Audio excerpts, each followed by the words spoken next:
Hi, I'm Tom Bolden, 10 Mile Distillery's whiskey aficionado and history buff. And today I'd like to talk to you a moment about the inspiration for our latest release in the revolutionary whiskey series, The Siege of Fort Ticonderoga.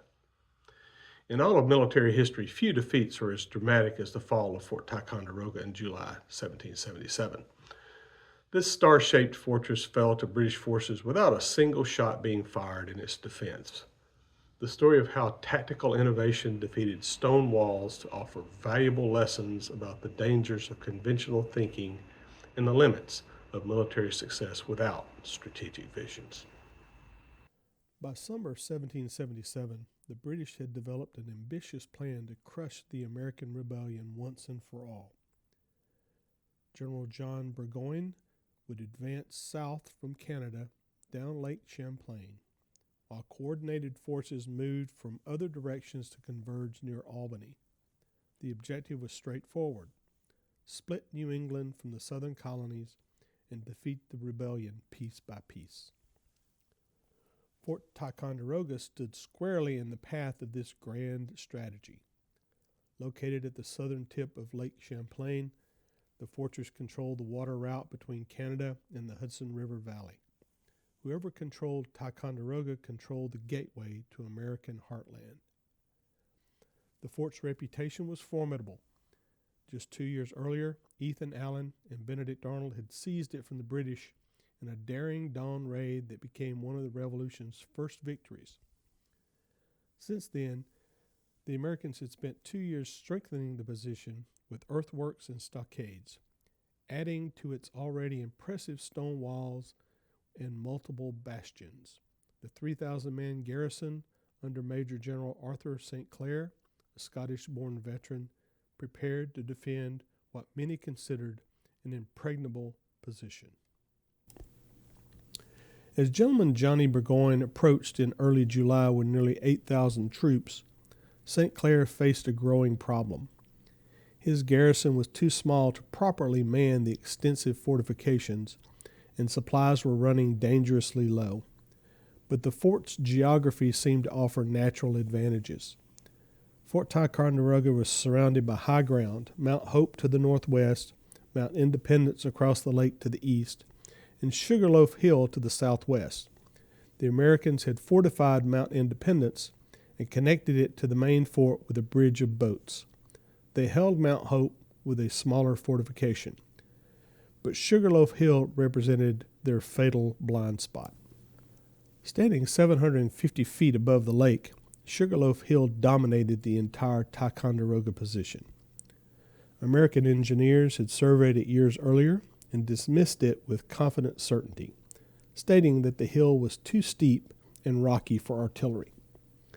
Where a goat can go, a man can go, they reasoned, and where a man can go, he can drag a gun. The implication was clear that this was impossible, therefore not worth worrying about. It proved to be a terrible miscalculation. On July 7th, Burgoyne's forces began their systematic encirclement of the fort. British light infantry seized Mount Hope, cutting off escape routes.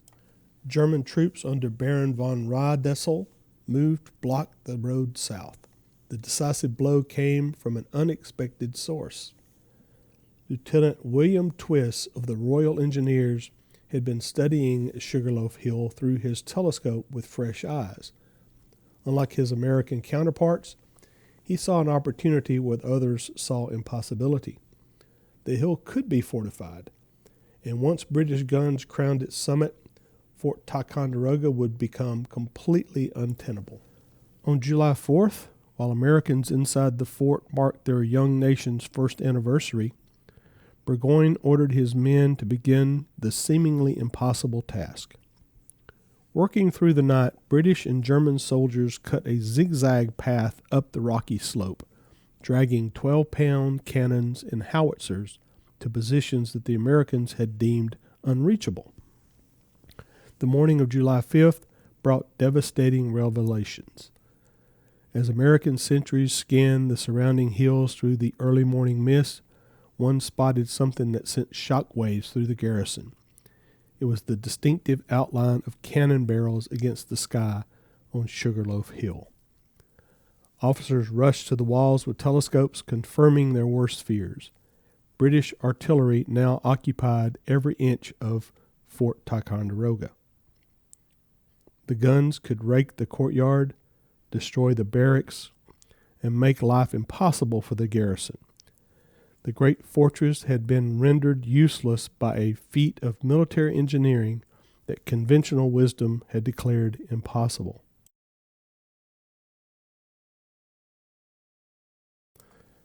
St. Clair called an immediate council of war. The situation was hopeless, and his undermanned garrison could never assault Sugarloaf Hill nor withstand bombardment from those heights. But there remained one option. He could evacuate under cover of darkness and preserve the army to fight another day. As night fell on July 5th, one of the most daring evacuations in military history began. St. Clair had to move 3,000 men, their equipment, and supplies across the lake and south towards Hubbardton, all while maintaining complete silence. The main force would cross to Mount Independence and march south overland, while the sick, wounded, and valuable supplies would be loaded onto boats and sent down the lake towards Skenesborough. The operation nearly came to an end when a house in the fort accidentally caught fire, illuminating the entire scene. British guards called out challenges, but quick-thinking Americans convinced them it was just an accidental blaze. Remarkably, the evacuation continued undetected.